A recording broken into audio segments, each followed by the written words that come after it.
18 test. So we got some of that stuff coming too. Stay tuned. Let's weld. Let's do it. All right. The part 1 video was just the root pass, and I will link it up right here.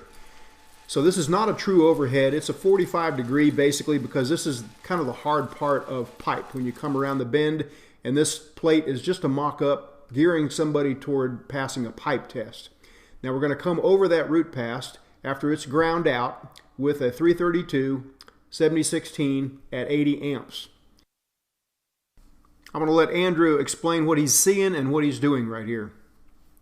When you go about doing your hot pass, you want to make sure you're moving quick enough so you don't burn through.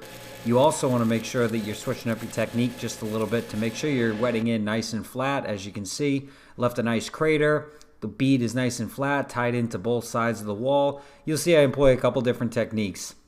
I'm doing a little bit of a side to side at my restart. I start to do a little bit of a circular technique. I'll also go into a V technique. It's really whatever technique that you're most comfortable with getting a nice, consistent, flat bead, not trapping any slags on your toe, and making sure the weld stays nice and flat in the center.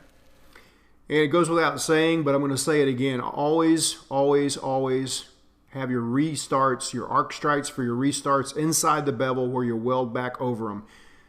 You know, some inspectors are tighter than others, but generally speaking, an arc strike can fail you on a test. You just got to get in the habit, making your arc strikes right ahead of the weld, coming back into that crater so that you don't see any low places or high places, and welding right back over your arc strikes.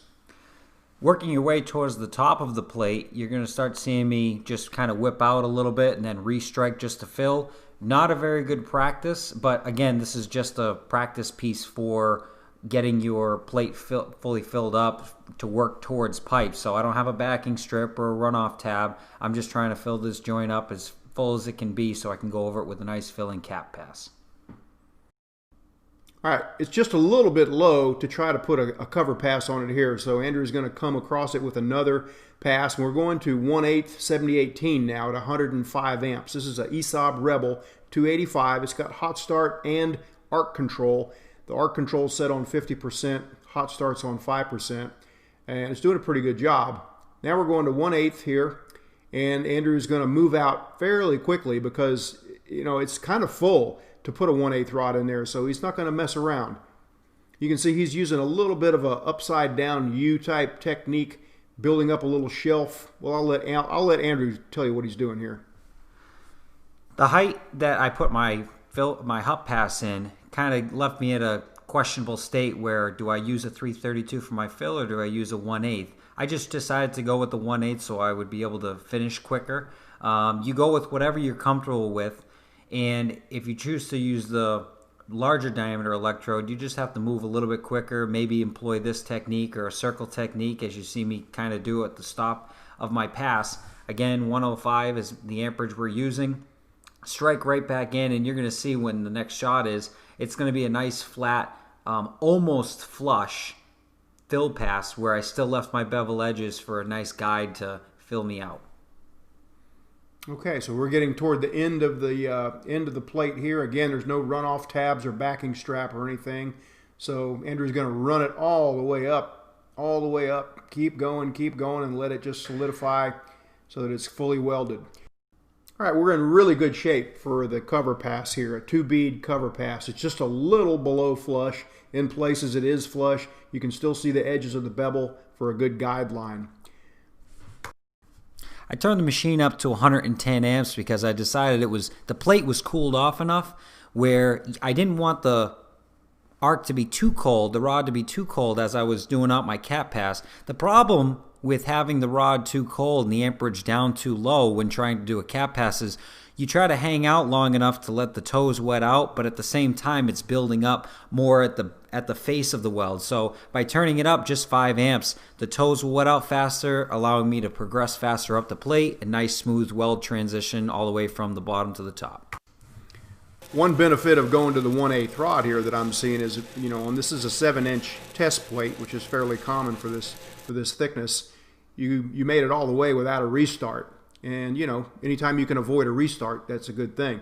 That's the payoff for using a 1/8, less restarts. Same thing all the way to the end of the plate. We'll chip that, wire wheel it, and we're ready to put that last pass on there.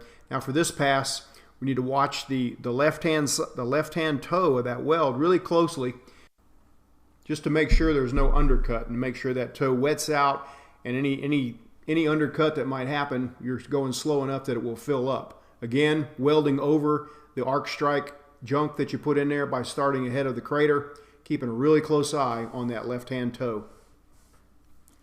Now when you're going up the plate on that last cover pass, also try to make sure that you're covering the previous pass from toe to crown. So the toe of this weld that you're putting into the crown of the last weld, giving it a nice transition. Again, if you're following API code to the company that I work for, you're going to want a 16th cap. This is just slightly above 1/16, but for pipe, you're going to see it. Now, getting to the very end here, you start to see I go real wide. Make sure you keep that rod stuffed up in there. You'll see that puddle follow me all the way to the top, and then it won't leave a drip at the end.